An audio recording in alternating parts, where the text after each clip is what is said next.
లేకపోతే హంటర్తో కానీ మీరు వేరే రజనీకాంత్ సినిమాలతో కానీ మీరు కంపేర్ చేయకండి.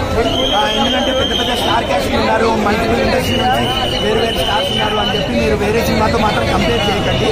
ఇది సపరేట్ స్టోరీ అండ్ ఎల్సీయూ కూడా కాదు. ఇది కూడా చెప్తున్నా, నేనే ఆల్రెడీ లోకేష్ మామ ట్వీట్ పెట్టాడు. ఇది ఎల్సీయూ కూడా కాదు, ఓన్లీ రజనీకాంత్ గారి కోసం నాగార్జున గారి కోసం కూడా లోకేష్ మామ ఈ సినిమాని ప్రేమగా ప్రేక్షకులకు అందించాడు. అంతే ప్రేమగా మాకు ఎక్కేసింది. లోకేష్ మామ సినిమాల్లో డ్రగ్స్ ఎలా చూపిస్తారు అలా డ్రగ్స్ ఎక్కించాడు మా సినిమాలో.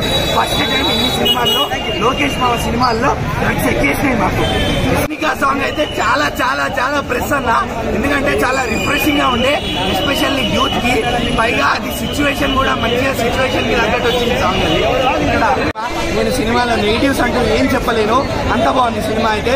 ఇప్పుడు ఫస్ట్ ఆఫ్ ఆల్ స్టోరీ విషయానికి వస్తే ఇది సపరేట్ స్టోరీ. జైలర్తో కానీ లేకపోతే హంటర్తో కానీ మీరు వేరే రజనీకాంత్ సినిమాలతో కానీ మీరు కంపేర్ చేయకండి. ఎందుకంటే పెద్ద పెద్ద స్టార్ క్యాస్ట్ ఉన్నారు, మల్టిపుల్ ఇండస్ట్రీ నుంచి వేరు వేరు స్టార్స్ ఉన్నారు అని చెప్పి మీరు వేరే సినిమాతో మాత్రం కంపేర్ చేయకండి. ఇది సపరేట్ స్టోరీ అండ్ ఎల్సీయూ కూడా కాదు. ఇది కూడా చెప్తున్నా, నేనే ఆల్రెడీ లోకేష్ మామ ట్వీట్ పెట్టాడు. ఇది ఎల్సీయూ కూడా కాదు.